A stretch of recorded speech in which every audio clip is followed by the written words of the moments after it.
So I'm sure you've seen this video here, this video, and then this video, right?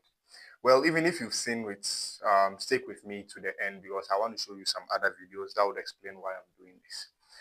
With regards to the current floods that we are seeing in the capital, Accra, we've been seeing videos like this and it's circulating. And then I think even the third video that I'm showing you here is the most horrifying video, which has a little kid. I don't know whether he was sleeping in this container. That's when the floods came. It carried him along with the container, which is very scary. We don't know what is going on. We don't know how it ended, but we are just praying that by the grace of God, this boy is rescued.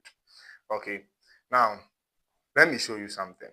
You see these videos you see here, okay, it is because of this and this, right? So what is this, you're asking? Well, it's obvious. So the first one is some ladies pouring rubbish away when it's raining, the water flowing, and then they poured it inside.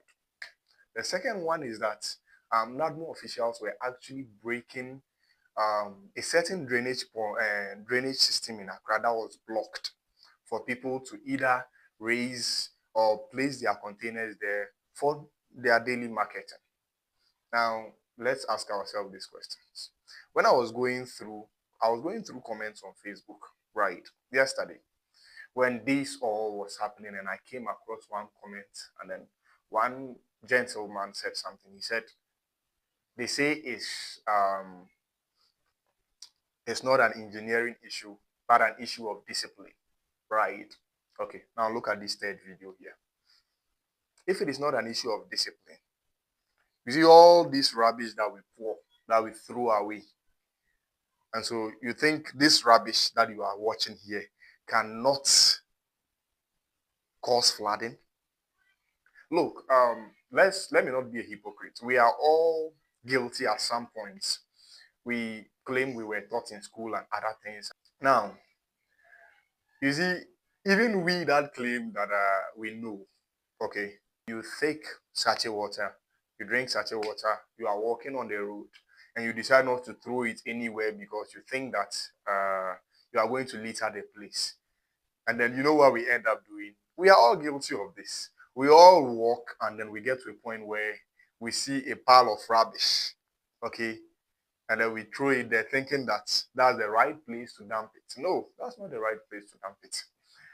Now, this is where we get back to our governments. We have to be disciplined ourselves, but then we have to get back to our governments here. What is stopping us from mounting trash dustbins or trash cans at very short distances in this capital? Not just in the capital, but around the country? Because trust me, that is happening in Accra. If care is not taken, might spread to other places, because the kind of indiscipline we see in Accra is everywhere. Just that some places are really clean. Like we have some places that are really, really clean in Ghana here. So it's not just an issue of engineering, an issue of also our discipline. Okay. Now the guy asked this on Facebook. He said, this water that has flooded Accra, if even the drainage systems were working, could they have absorbed all this water?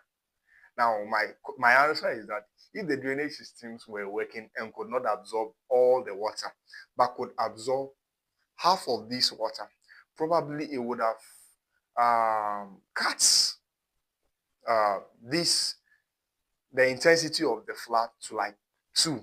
So maybe people's homes being submerged to the top would have maybe not even reached half, or maybe even at worst would have been half of what we'll see, which wouldn't be as dangerous and as critical as we are seeing, because half of what we see, probably the people might be able to walk through. But now when that happens, we see videos of people. Look at the first video that I showed here. We see videos of people now sitting on their walls, living their faith, not knowing what to do. Their faith is just God. And if not God, these people are doomed, right? So I think we have a lot to do as a country, and then all these things can be solved, but then we have to get serious as a people.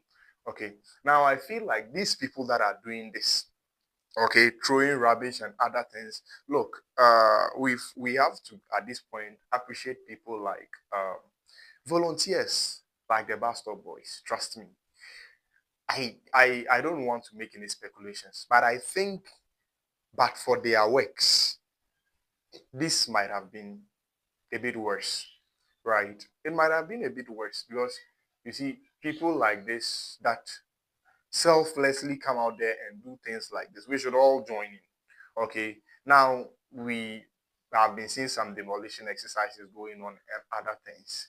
Look, let's not wait for these buildings to be completely built and then we go out there and demolish them. Whether the people were given permits or not, we have people in the um, local assemblies who are in charge of these things. So do they only sit in the offices? Right? They should not just sit in the offices alone. We want people to go out, walk around, and then make sure that these little things are handled. If someone starts building, you see, I've seen places where they put stop work by either KMA, either this, that. You get what I mean? And then the issue is that they don't come there. By the time they come there next, when next they come there, these buildings are almost completed. Right? So things like this, people who do this and people who dump rubbish anyhow like this should be treated as criminals. You know why? Well, because of little boys like this. I'm just throwing rubbish away, or I'm just blocking the gutter to mount my store, right? Or I'm just building. But it affects people like little boys like this, who we just pray that by the grace of God, He's saved somewhere. Thank you for sticking with me throughout this video. My name is Lord Caesar, and this is Obiba DTV News. So do well to also follow us for more Ghanaian related content like this. Catch you next time.